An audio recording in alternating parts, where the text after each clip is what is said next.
hours ago. Spoilers for Avengers: Endgame ahead. These days, it's Marvel Studios and the Marvel Cinematic Universe, and then everybody else. The MCU's superlatives are too many to list, but it is the most successful movie franchise of all time, and it recently enjoyed the biggest box office opening of all time when the heretofore-unimaginable debut for Avengers: Endgame. Marvel Studios literally changed the industry. But it wasn't always so, and once upon a time, Marvel wasn't the Hulk in the room, but the underdog. Marvel Studios president Kevin Feige remembers what it was like in the early days of film blogging, when Marvel movies weren't even given a chance because they didn't have the strong big screen track record that DC's Batman and Superman enjoyed. Even after the success of X-Men and Spider-Man, Marvel Studios was doubted starting out because it didn't have the mutants or the web-slinger in its stable. That's all changed now, but Kevin Feige still likes it when Marvel gets to be the underdog, as he explained, so the fact that we've changed that is nice. But there's also part of me that likes it when we're the underdog. I liked it when people would think, how's the Captain America movie going to work, or how's the Thor movie going to work, or even after the success of Avengers, and we announced something like Guardians of the Galaxy. What is that, a tree? A raccoon? What are you doing? I like that. I like when we're in that position that people are wondering, you know, what the heck, and we get to surprise them. We get to try to surpass an expectation. Kevin Feige is happy that Marvel Studios has changed the perception of Marvel films and what's possible, but he still likes getting to prove people wrong every once in a while, and who can blame him? Proving people wrong is fun, and being the underdog that everybody doubts provides some extra motivation to really perform and blow those expectations out of the water. You hear this a lot with professional fighters and sports teams, how much they relish being the underdog.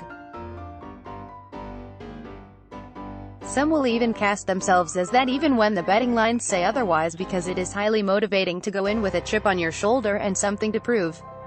Marvel Studios has been doing that its whole existence, from the very beginning, with heroes like Thor and Captain America.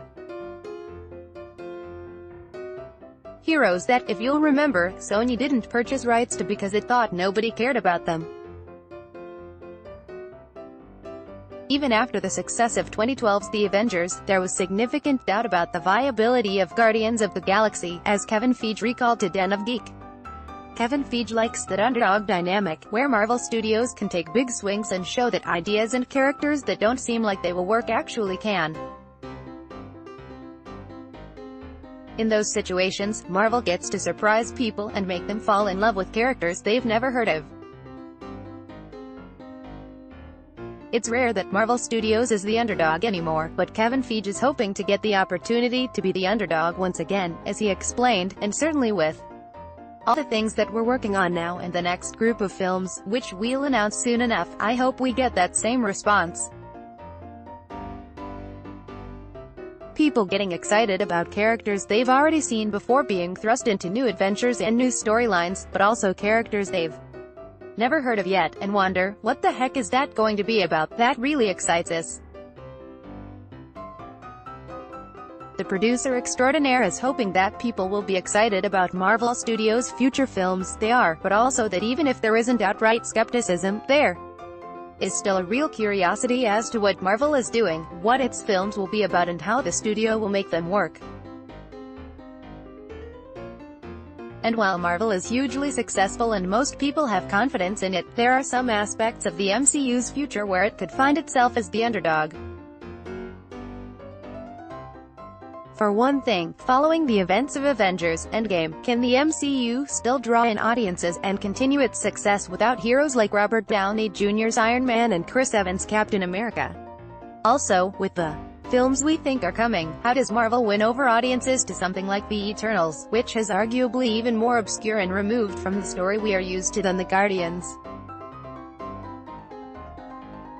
Long-term, Marvel will have to somehow incorporate the X-Men in a world without mutants and make them relevant and popular again, a challenging task given the way Fox's X-Men fizzled out with Dark Phoenix. Also, after multiple failed attempts, even Marvel may be an underdog when it comes to making the Fantastic Four work on the big screen. Kevin Feige may get his underdog wish after all. Marvel Studios may again find itself the underdog in Phase 4 and beyond, a prospect Kevin Feige is excited about, but he shouldn't expect many of us to bet against him. The MCU's latest film and the last in Phase 3 in the Infinity Saga, Spider-Man: Far From Home, is now playing. Make sure you know what ticket to buy and check out our 2019 release schedule to see the rest of this year's movies. Blended from around the web. Let's block ads. Why?